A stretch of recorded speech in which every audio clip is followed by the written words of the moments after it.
ঔকাৰ যোগ ক যোগ ঔ কত ঔকাৰে কৌ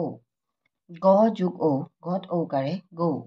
ৰ যোগ ঔ ৰত ঔকাৰে ৰৌ মূৰ্ধন্য দ যোগ ঔ মূৰ্ধন্য দত ঔকাৰে দৌ আ কত ঔকাৰে কৌ আকৌ মূৰ্ধন্য ত কত ঔকাৰে কৌ তকৌ দন্ত্য নত হস্ৰইকাৰ নি দন্ত্য তত ঔকাৰে তৌ নিতৌ ক পত ঔকাৰে পৌ কপৌ দন্ত্য হ তাত ঔকাৰ হৌ কত আকাৰে কা হৌকা ভত আকাৰে ভা মূৰ্ধন্য তত ঔকাৰে তৌ ভাতৌ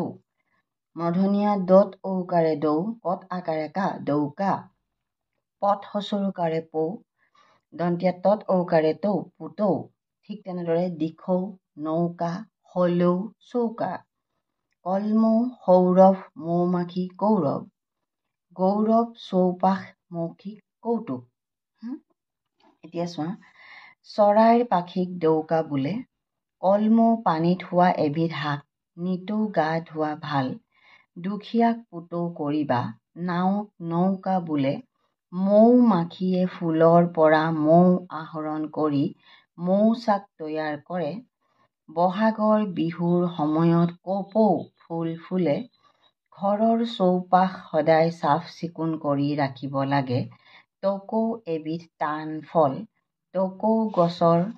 পাতৰ পৰা জাপি তৈয়াৰ কৰিব পাৰি এয়া হৈছে ঔকাৰ যোগ